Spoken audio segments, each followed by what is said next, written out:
এখানে বিরোধী দলনেতা ছিলাম, বিজেপির একটা কার্যক্রম ছিল, আমি এসেছিলাম, ঢুকতে দেয়নি, করে দিয়েছি। জনগণ বিচার করে দিয়েছে। চিরদিন কাহারও সমান নাই যায়, যেমন কর্ম করবে তেমন ফল পাবে। सर इतना दिन यहाँ पे कोई रिनोवेशन नहीं किया गया है, क्या कहेंगे सर? रास्ता भी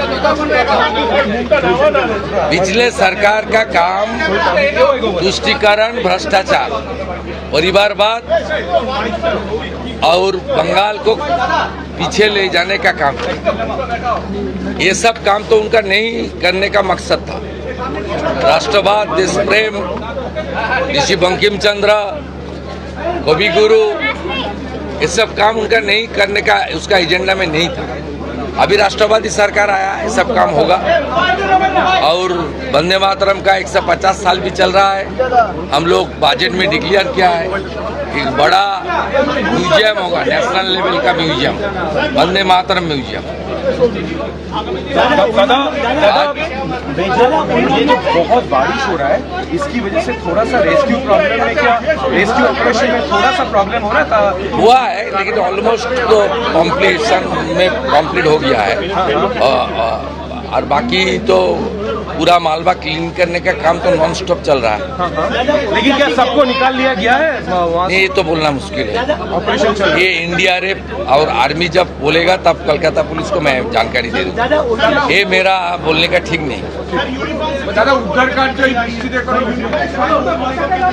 देखिए, यूनिफॉर्म सिविल कोड बंगाल में होगा, एक प्रोसीड्योर होता है।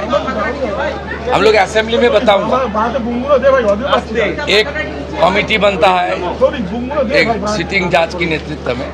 गुजरात, उत्तराखंड, आसाम में जिस तरीके से हुआ प्रोसीड्योर मानते हुए होगा। बाकी असेंबली में मानने बताऊंगा मैं।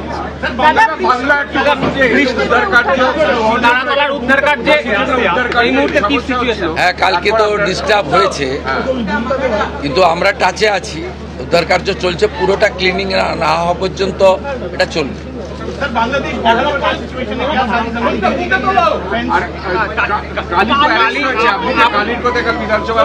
ঋষি বঙ্কিমচন্দ্রের স্মৃতি বিজড়িত বাড়িতে সব চোর, ডাকাত, লম্পট, চিটিংবাজ, এদের সম্পর্কে আলোচনা না করা ভালো, জায়গা আলাদা আছে।